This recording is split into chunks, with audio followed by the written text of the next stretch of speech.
جی السلام علیکم ورحمۃ اللہ وبرکاتہ. میں ہوں شراز چودھری. آپ دیکھ رہے ہیں میرا YouTube channel miscellaneous videos with Shiraz.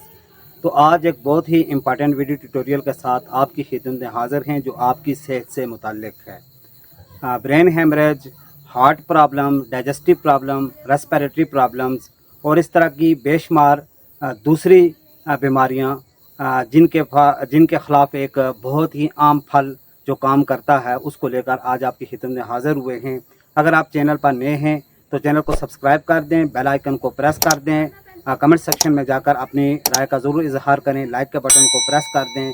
تو مزید بات کرنے سے پہلے چلیے آئیے ہم پلانٹ کا وزٹ کر لیتے. جی یہ ہے ہمارا پلانٹ. اس کے حوالے سے ہم آج بات کریں گے. اس کو لوکلی بیئی کہتے ہیں،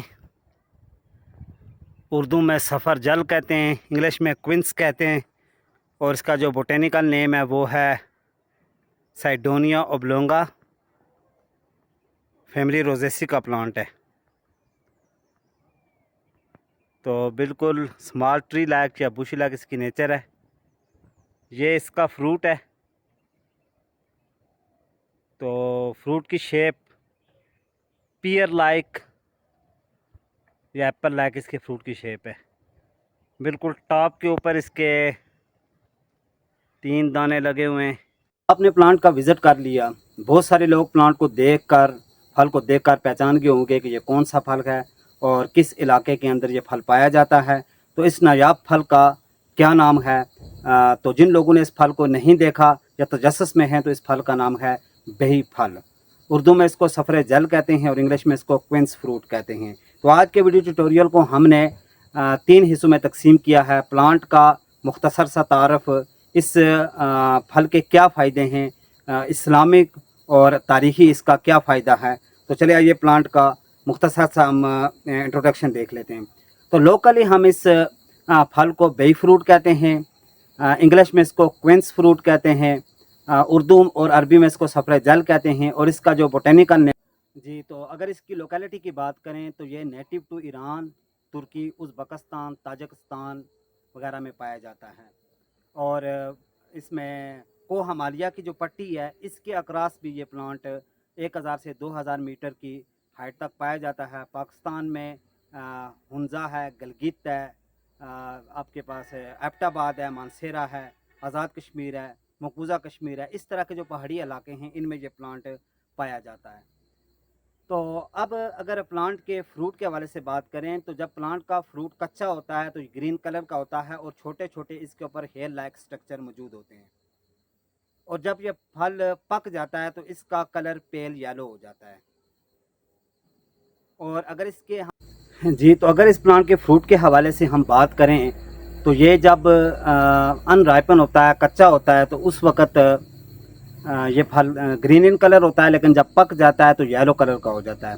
کچے پھل کے اوپر اسمال ہیئر لائک سٹرکچر موجود ہوتا ہے اور جب پک جائے پھل تو وہ ہیئر لائک سٹرکچر بھی گر جاتا ہے. تو پلانٹ کے سیڈ جو ہیں پلانو کنویکس میوسیلیج کوٹڈ سیڈ ہوتے ہیں، وہ 2 ورٹیکل رو کے اندر ہوتے ہیں. یہ ہے وہ پھل میرے پاس بیئی فروٹ، وہ نایاب پھل. اس کی شکل ناشپتی اور ایپل سے بہت حد تک ملتی ہے. تو اگر اس کو ہم کاٹ کر اندر سے اس کے سیڈ اور میوسیلیج کو دیکھیں گے تو یہ اس کو اندر سے سیڈ اور میوسیلیج ہیں. اب دیکھ سکتے ہیں کہ 2 ورٹیکل رو کے اندر اس کے سیڈ پائے جاتے ہیں اور میوسیلیج سے کوٹڈ ہوتے ہیں. تو پلانٹ کا انٹروڈکشن ہم لوگوں نے دیکھ لیا. اب ہم دیکھتے ہیں اس کے ایڈوانٹیجز کیا آگے ہیں. تو ایڈوانٹیجز کے اندر اس کے ہائیلی نیوٹریٹیس ہے، نیوٹریشن ویلیو اس کی بہت زیادہ ہے. Good for heart and brain ہے، امیونٹی کو بوسٹ کرتا ہے، افیکٹو اگینسٹ دا کاف ہے، ڈائجسٹو سسٹم کے خلاف بہت اچھا کام کرتا ہے، اینٹی آکسیڈنٹ ہے، اینٹی بیکٹیریل ہے، اینٹی کارسینو جینک ہے، اینٹی ڈائبیٹک ہے، افیکٹو ہے اگینسٹ دا ڈائریا، کانسٹیپیشنز کے خلاف یہ بہت اچھے طریقے سے کام کرتا ہے. تو اگر ہم اس کے نیوٹرینٹس دیکھیں تو فیٹ اس میں 0.1% ہے، 0.1 گرام ہے، پروٹین 0.3 گرام ہے، کاربوہائیڈریٹ 14 گرام ہے، اور فائبر اس میں 1.75 گرام ہے. وٹامن سی 15% ہے، وٹامن B1 1.5% ہے، وٹامن B6 اس میں 2% ہے، کاپر 13. تو نیوٹریشن ویلیو کے حوالے سے ہم نے بات کی. اب اگر اس کے کہتے ہیں good for heart and brain, تو اس کے حوالے سے اس کی اہمیت کا اندازہ آپ کو اس بات سے ہو جائے گا کہ ایک دفعہ حضرت طلحہ رضی اللہ تعالیٰ عنہ نبی پاک صلی اللہ علیہ وسلم کی خدمت میں تشریف لائے تو آپ کے ہاتھ میں سفر جل تھا، تو آپ صلی اللہ علیہ وسلم فرمایا طلحہ یہ لے لو، یہ کھایا کرو، یہ دل کی بیماریوں کے خلاف بہت مفید ہے۔ پھر اس حدیث، یہ ابن ماجہ کی حدیث ہے، انگلش والیوم 2، اور اس کی حدیث نمبر ہے 3369 ہے، آپ کو ڈسکرپشن میں اس کا ریفرنس بھی مل جائے گا۔ پھر ایک اور حدیث مبارکہ ہے جس میں آپ صلی اللہ علیہ وسلم نے فرمایا کہ یہ دل کی بیماریوں کو دور کرتی ہے اور آپ کے سینے کے اوپر جو بٹن ہے اس کو بھی کم کرتی ہے، یعنی سینے کے اوپر جو۔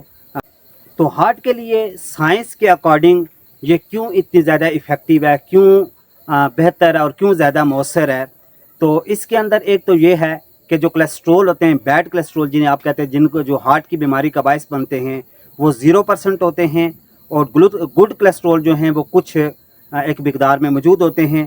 اس کے علاوہ اس میں فیٹس 0.1 گرام ہے، یعنی بہت معمولی مقدار ہے فیٹ کی، جو فیٹ بھی جو آپ کو دل کی بیماریوں کا باعث بنتی ہے اگر زیادہ آپ ایکسیسو کوانٹٹی کے اندر لیتے ہیں۔ تو اس کے علاوہ اس کے اندر اینٹی آکسیڈنٹ پائے جاتے ہیں، فلیوانولز ہیں، جس میں آپ کے پاس کیمفیرول ہے، زیادہ عام ہے جو کیمفیرول ہے۔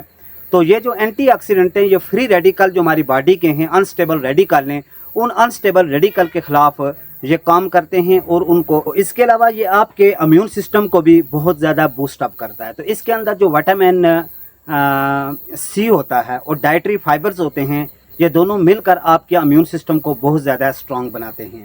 اور جو صرف ڈائٹری فائبرز ہیں وہ جو آپ کے ڈائجسٹو سسٹم کے اندر گڈ بیکٹیریا ہوتے ہیں ان کے لیے بہت زیادہ مفید ہوتے ہیں۔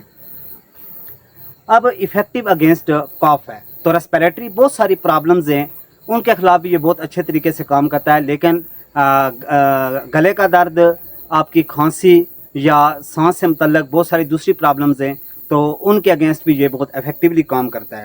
ایز ان ڈائجسٹو سسٹم کی اگر ہم بات کریں تو چونکہ اس کے اندر ڈائٹری فائبرز ہوتے ہیں، تو وہ ڈائٹری فائبرز آپ کے ڈائجسٹو سسٹم کے لیے بہت زیادہ ضروری ہوتے ہیں۔ جیسے میں نے آپ کو یہ پہلے بھی بتایا کہ جو آپ کے گڈ بیکٹیریا، ان کا وٹامن B6 کی ہم بات کریں تو وٹامن B6 جو پریگننٹ وومنز ہوتی ہیں ان کے لیے بہت اہم ہوتا ہے۔ تو ہسٹوریکلی یہ بھی کہا جاتا تھا کہ جن کے بچے خوبصورت پیدا ہوتے ہیں تو ان کو بیری فروٹ کھلایا جاتا تھا۔ تو اگر ہسٹوریکلی ہم دیکھیں تاریخ کے لحاظ سے، تو یونان اور رومی ان باقاعدہ طور پر ان باغ کی اس پھل کی کاشت کرتے تھے، ان کے باغات موجود ہوتے تھے، اور وہاں سے ان کو باقاعدہ سیل ہوتے تھے، اور اس طرح مارکیٹ میں آ کے زیر استعمال لائے جاتے تھے۔ تو اس کے علاوہ آئرن ہے، آئرن 3.6% ہے اس کے اندر۔ تو آئرن آپ کو پتہ ہے کہ خون بنانے کے لیے آئرن ہیموگلوبن کے لیے بہت ضروری ہوتی ہے۔ تو اگر آئرن گڈ کوانٹٹی میں آپ کی باڈی میں موجود ہے تو اس کا مطلب ہے آپ کی باڈی میں ایک اچھی مقدار خون کی بھی موجود ہے۔ اس کے بعد پوٹاشیم ہے اور میگنیشیم بھی ہے۔ تو اس پلانٹ کی جو سب سے اہم بات یہ ہے، یعنی اس پھل کے اندر جو چیزیں آپ کے جسم کو زیادہ جن چیزوں کی ضرورت ہے تو وہ زیادہ مقدار میں ہیں، اور جن چیزوں کی آپ کے جسم کو کم ضرورت ہے یا نہیں ضرورت وہ بالکل بھی اس کے اندر موجود نہیں۔ جیسے سوڈیم ہے، تو دل کے مریضوں کے لیے سوڈیم خطرناک ہے، بلڈ پریشر والے مریضوں کے لیے سوڈیم خطرناک ہے، تو اس کی بہت معمولی مقدار ہے۔ تو ایز کمپیئر ٹو پوٹاشیم جو ہے وہ آپ کے دل کے مریضوں کے لیے اچھا ایلیمنٹ ہے، تو وہ اس میں زیادہ پایا جاتا ہے۔ تو اس طرح سے جو گڈ کانسٹیچوئنٹ ہے وہ زیادہ ہیں، اور جو بیڈ کانسٹیچوئنٹ ہے ان کی مقدار بہت کم پائی جاتی ہے اس کے اندر۔ اب اگر ہم اس کو حدیث کے مبارکہ کے حوالے سے دیکھیں تو پہلی ایک حدیث کا میں آپ کو ریفرنس دے بھی چکا ہوں، حضرت ابو طلحہ کی حدیث کا۔ تو اس کے علاوہ جابر بن عبداللہ سے روایت، اس کے علاوہ بھی اس پھل کے اور بہت سارے فائدے ہیں، ایک لمبی فہرست ہے، تو وہ سارے چونکہ 1 بائی 1 یہاں پہ ڈسکس نہیں ہو سکتے، ویڈیو بہت لمبی ہو جاتی ہے، تو ڈسکرپشن کے اندر آپ کو کافی ساری ڈیٹیل دے دی گئی ہے۔ حدیث مبارکہ جن کا میں نے حوالہ آپ کو پیش کیا تو ان کا ریفرنس بھی آپ کو ڈسکرپشن میں مل جائے گا۔ تو کس آرٹیکل سے یہ انفارمیشن میں نے لی ہیں اس آرٹیکل کا ریفرنس بھی آپ کو مل جائے گا، چونکہ یہ فروٹ بیسیکلی ہم لوگ اس کی اتنی قدر نہیں کرتے، میرے گارڈن کے اندر یہ موجود ہے، لیکن اس کو ایسے ہی ویسٹ کر دیا جاتا تھا۔ تو جب سے میں نے ایک آرٹیکل پڑھا تو اس کی اہمیت کا اندازہ ہوا، تو میں نے سوچا چلیں آپ سے بھی شیئر کرتے ہیں اس کی اہمیت، اس پھل کی، تو اسلامک پوائنٹ آف ویو سے بھی یہ کتنا اہم پھل ہے۔ تو وہ بھی میں نے آپ کے ساتھ یہ ساری معلومات شیئر کی ہیں. تو یہ تھی ایک انفارمیٹیو ویڈیو جو میں نے آپ سے شیئر کی. تو اس کا مطلب ہرگز نہیں ہے میں کسی کو میں ریکمینڈ کر رہا ہوں کہ وہ انگریزی ادویات کو چھوڑ کر بالکل یہ چیزیں کھانا شروع کر دے. تو بیسیکلی یہ ہے کہ جتنی بھی انگریزی ادویات بھی ہوتی ہیں ان کا بھی جو فارمولہ ہوتا ہے وہ پلانٹ بیسڈ ہی ہوتا ہے. کیونکہ جس وقت انگریزی ادویات نہیں ہوا کرتی تھیں تو اس وقت پلانٹ کو ہی اور جڑی بوٹیوں کو ہی یوز کیا جاتا تھا بیماریوں کے خلاف. تو انہی کے فارمولے ہوتے ہیں جو نیچرلی اکرز ہوتے ہیں پلانٹس کے اندر, ان فارمولے کی بیس کے اوپر انگریزی ادویات بنائی جاتی ہیں. تو آپ اس کو استعمال آپ نے کیسے کرنا ہے, یہ مربع بنا کے استعمال کیا جاتا ہے. تو مربع آپ نے کیسے بنانا ہے وہ نیکسٹ ویڈیو میں ہم آپ کو بتائیں گے. تب تک کے لیے اجازت دیجیے, اپنا بہت سارا خیال رکھیے گا. اللہ حافظ.